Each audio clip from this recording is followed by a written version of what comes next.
Midnight station का साया। रात के 12 बजे थे। भीमरपुर रेलवे स्टेशन लगभग खाली पड़ा था। प्लेटफॉर्म पर सिर्फ हवा की आवाज, टिमटिमाता बल्ब और दूर कहीं कुत्ते का भौंकना सुनाई दे रहा था।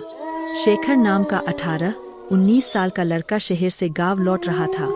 उसकी ट्रेन स्टेशन पर रुकती है। वह उतरता है और देखता है सारा स्टेशन बिल्कुल वीरान। शेखर धीरे धीरे बाहर जाने की तरफ बढ़ता है, लेकिन तभी उसे लगता है कि पीछे कोई कदमों की आवाज आ रही है। वह मुड़कर देखता है, कोई नहीं। शेखर बाहर जाने ही वाला था कि जोरदार हवा चलती है और स्टेशन का पुराना वेटिंग रूम अपने आप ठक से खुल जाता है। दरवाजा आधा खुला, अंदर अंधेरा और किसी के बैठने जैसी हल्की सी परछाई। शेखर को लगा कि शायद कोई यात्री होगा। वह अंदर झांकने के लिए बढ़ता है।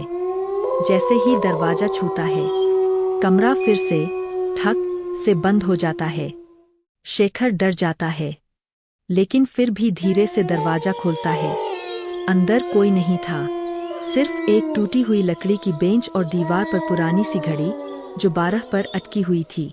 शेखर बाहर आता है और प्लेटफॉर्म की तरफ बढ़ता है। अचानक उसे पटरी के दूसरी तरफ एक धीमी सी आवाज सुनाई देती है, घर लौट जाओ। शेखर चौंक जाता है। वह आवाज की दिशा में देखता है। वहां एक बूढ़ा आदमी खड़ा था, सफेद कपड़े, हाथ में लालटेन और चेहरा झुका हुआ। शेखर बोलता है, बाबा आप कौन?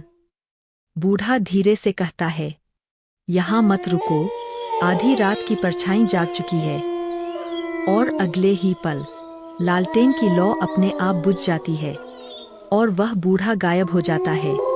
अब शेखर तेजी से बाहर जाने लगता है, लेकिन जैसे ही वह फुटओवर ब्रिज पर चढ़ता है, उसे नीचे प्लेटफॉर्म पर एक काला साया चलता हुआ दिखता है। वह साया इंसान जैसा था, लेकिन उसके पैर जमीन को छू नहीं रहे थे। वह हवा में तैरता हुआ प्लेटफॉर्म पर घूम रहा था। उस साए की आंखें नहीं थीं, सिर्फ काला धुआं जैसा चेहरा। शेखर डरकर पीछे हटता है। उसके कदमों की आवाज सुनकर साया ऊपर ब्रिज की तरफ देखता है। शेखर भागता है, ब्रिज की सीढ़ियां उतरता है, लेकिन जैसे ही नीचे पहुंचता है, साया उसके बिल्कुल सामने आकर खड़ा हो जाता है। साया किसी इंसान की तरह नहीं, एक ठंडी हवा की तरह था। साया धीरे से कहता है, 12 बजे के बाद यह स्टेशन हमारा होता है। शेखर डर से कांपने लगता है। वह पीछे हटकर टिकट काउंटर के पास जाता है और लकड़ी की खिड़की के पीछे छिप जाता है।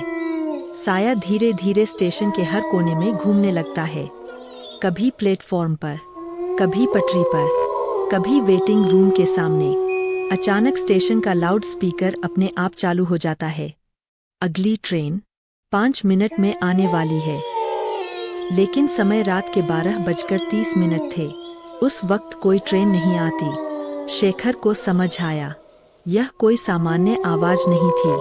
एक तेज रोशनी प्लेटफॉर्म पर फैलती है। साया धुंध की तरह गायब हो जाता है। यह रोशनी स्टेशन के चौकीदार की टॉर्च की थी। चौकीदार चिल्लाता है, कौन है वहाँ? शेखर बाहर आता है, घबराया हुआ। चौकीदार कहता है, बेटा रात के 12 के बाद यहाँ मत आया करो। 15 साल पहले इस स्टेशन पर एक आदमी की मौत हुई थी और कहा जाता है कि उसकी परछाई आज भी यहाँ घूमती है। शेखर डरते डरते स्टेशन से बाहर निकलता है। उस रात के बाद उसने कभी मिडनाइट ट्रेन नहीं पकड़ी। अगर यह कहानी आपको अच्छा लगा तो लाइक और सब्सक्राइब जरूर कीजिए।